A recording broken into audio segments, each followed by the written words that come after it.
Welcome back to Hardware Unboxed. Today I have a super exciting video for you all. We're unboxing the new GeForce RTX 3080. So let's go ahead and do that. We'll just slide this off all nice and slow. Let the suspense build, and there we go. RTX 3080 unboxing. That's technically the front side, back side. But yeah, you guys have all seen this card. It is a phenomenally good looking card, so no disrespect to Nvidia there. We just skipped the official unboxing because, well, there's the box and there's the card, which you've already seen in pretty good detail at this point, so there wasn't really much point dedicating a full video to doing what we just did there. But yeah, really nice looking card. There'll be a lot of close-up B-roll shots and stuff like that in our review next week. But yeah, build quality, design and all that looks to be phenomenal. It'll be very interesting to see how well it works.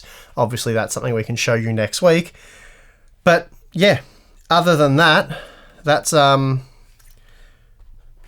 official Hardware Unboxed unboxing of the RTX 3080. So I hope you guys enjoyed that. And now we're actually going to move on with something that we can actually test. So let's look at some GPUs that we've already tested quite a bit on the channel, but we'll do some updated testing, all that sort of stuff, because that's what you guys have been asking for. And as many of you probably already know, I've been updating all our GPU data so that we can compare all the relevant current and previous generation GPUs with the RTX 3080. In total, I've got 15 other GPUs from what was the current generation AMD and Nvidia lineup, as well as some previous generation parts as well, such as the GTX 1080 Ti, the 1080, 1070, and Vega 64. Over the past week, we've looked at the updated data for the RTX 2080 Ti, the 2080, the GTX 980 Ti, GTX 1080 Ti, the 1080, and then most recently the Radeon 7. But we have one last video I'd like to squeeze in before the big reveal, and it's a matchup many of you have been asking for. For this one, I'll be including what was arguably the most exciting GPU of 2019, the Radeon RX 5700 XT, and I'll be comparing it with the similarly priced RTX 2060 Super, along with the similarly performing RTX 2070 Super.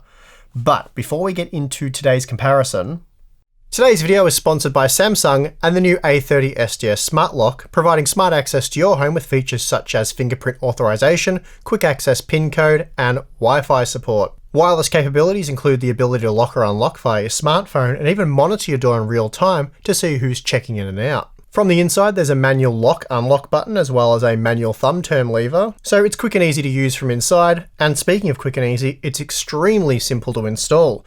When upgrading an existing lock, all you require is a screwdriver, and the entire install process only took me about 30 minutes. There's also no hub or any additional hardware required. It's a neat little product and something I didn't know I needed. For more information, please check the link in the video description. Okay, so for those of you who follow the channel closely, you will have no doubt seen your fair share of 5700 XT benchmarks.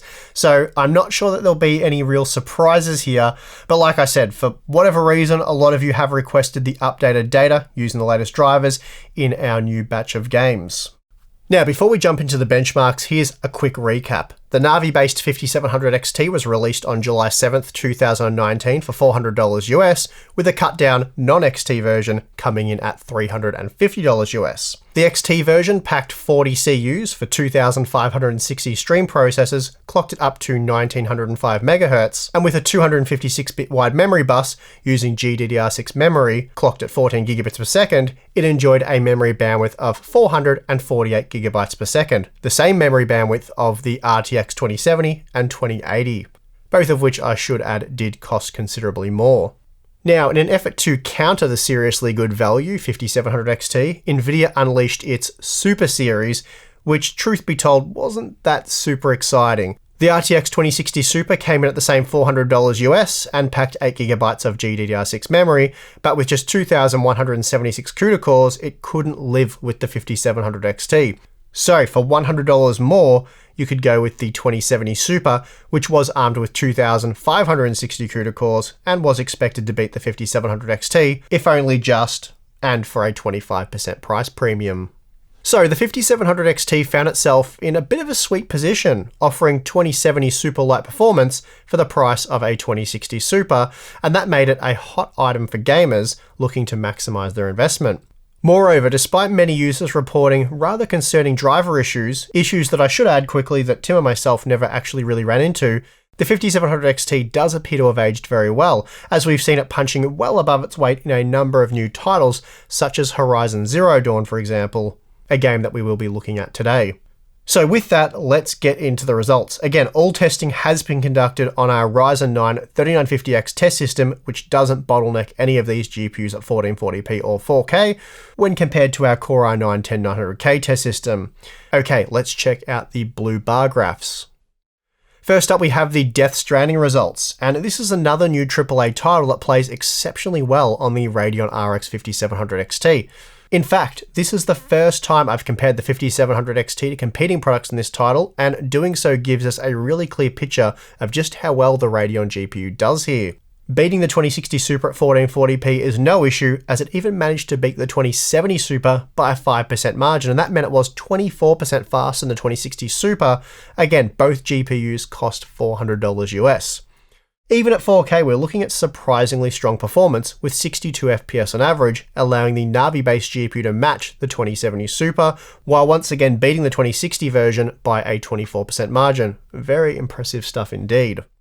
Here we see though that the 5700 XT is less potent in Microsoft's Flight Simulator 2020, as it only managed to match the 2060 Super, though that is still a solid result given they compete at the same price point. Also, none of the GPUs tested here are 4K worthy in this simulator, and although the 2070 Super was just 16% faster at 1440p, you will really notice those extra frames. Next up, we have Shadow of the Tomb Raider, and here the 5700 XT finds itself situated between the 2060 and 2070 Super. That saw it deliver 12% more frames than the 2060 Super at 1440p, but also 9% fewer than the 2070 Super. Still, given the price, that does put it out well ahead in terms of cost per frame. Moving on to the Tom Clancy's Rainbow Six Siege results, and here we find very strong performance from the Navi-based GPU at all three tested resolutions. And we see that the 1080p data in particular is very impressive, given that it was 6% faster than the 2070 Super, though I think it's fair to say matching it at 1440p was really just as impressive. Then even at 4K, you're looking at comparable performance, making the 5700 XT a whopping 20% faster than the 2060 Super.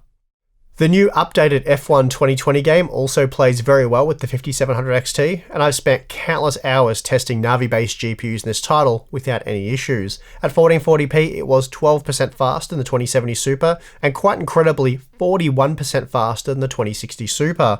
Even at 4K, it was still able to push past the 60 FPS barrier, so very impressive stuff indeed. The 5700 XT continued to display strong performance in Gears 5, beating the 2070 Super at 1080p and 1440p, and then matching it at 4K. This meant it was 25% faster than the 2060 Super at 1440p and 17% faster at 4K. I mentioned earlier that performance in Horizon Zero Dawn was looking good for the 5700 XT, and here we see it leading the 2070 Super at 1080p and 1440p, while it was able to match the $500 GPU at 4K. So again, we're looking at performance uplifts in excess of 20% for the 5700 XT over the 2060 Super.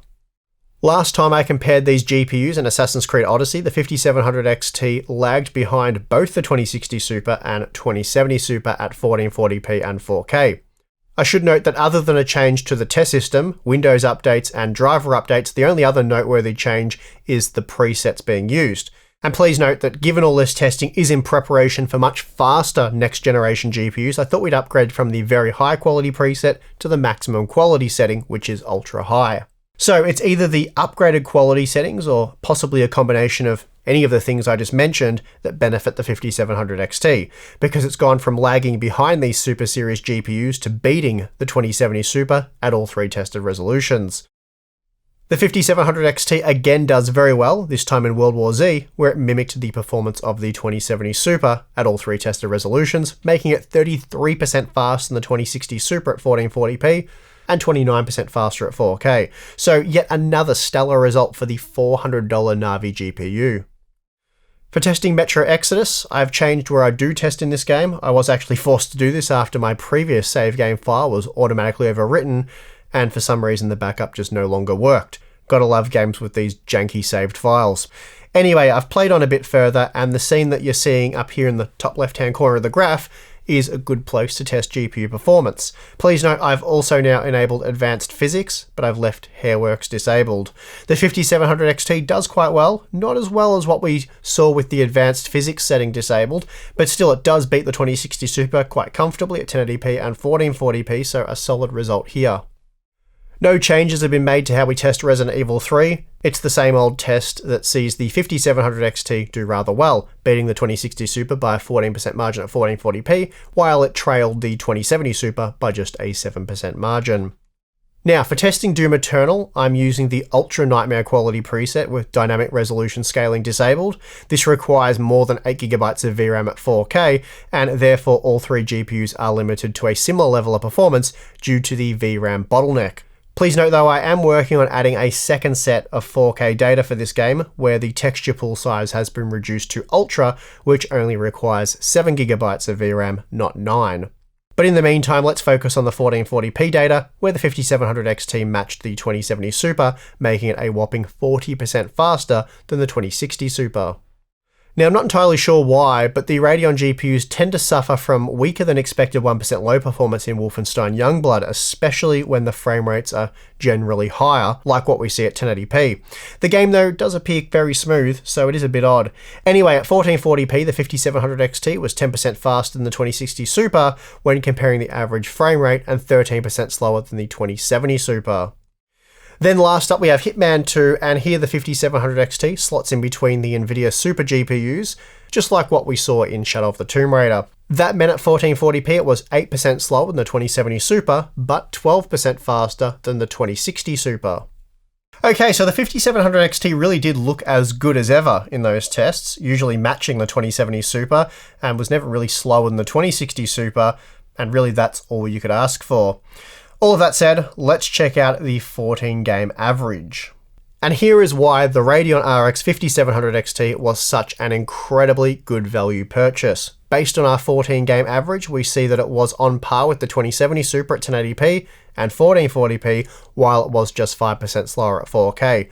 Moreover, it was on average 22% faster than the 2060 Super at 1440p and 23% faster at 4K. Given they both do cost the same amount, as I've mentioned many times at this point, but it is very important to point that out, and it means the 5700 XT is significantly better in terms of value.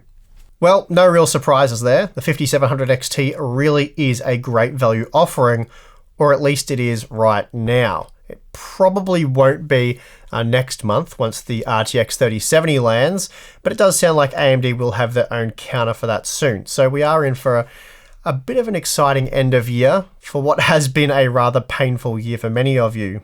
Getting back to the here and now though, it's worth noting that last time I compared these two GPUs in over 30 games, the 5700 XT was 7% slower on average at 1440p, and that was still an incredible result.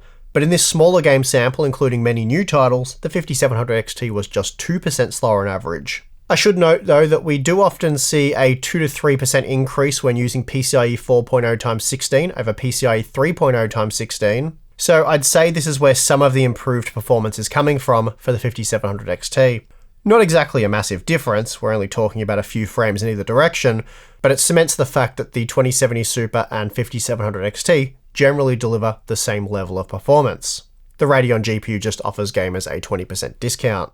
The only blemish though on the 5700 series report card has been stability. Again, although Tim nor myself have run into any major issues, it seems like a lot of gamers have. Though I think the series has matured and many of those issues have been addressed. That said, I have given a few of my 5700 XTs away to friends. I did buy about a dozen of them, and I have had 2 of my friends run into issues with their 5700 XT, so let's quickly talk about that.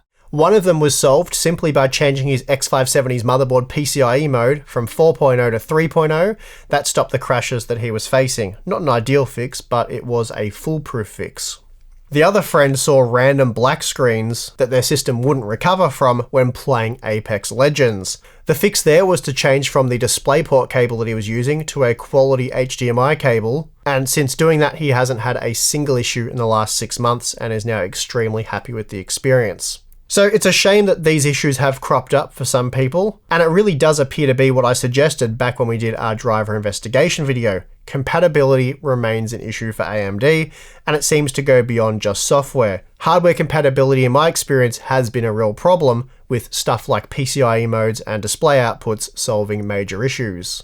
That's not to say that the GeForce experience is flawless either. I have seen my fair share of crashes and issues from the other side, but reports have certainly been more widespread for Radeon users. Anyway, for us, the 5700 series has been great, and I hope AMD can not only continue to compete in the mid-range, but also push up and tackle Nvidia at the high end. So fingers crossed that happens.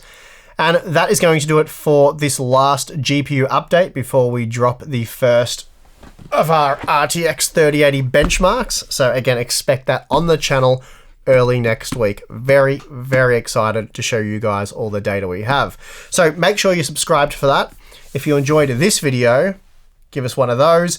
And if you would like to become more involved in the channel, join the Hardware Unboxed community, then you can do so over at Patreon. The link for that's in the video description. You will get access to our exclusive Patreon Discord where you can chat with Tim, myself, and the rest of the awesome Hardware Unboxed community. We have monthly live streams. We'll definitely be doing one of those after this review goes live, so we can address any questions, anything like that live with our Patreon members.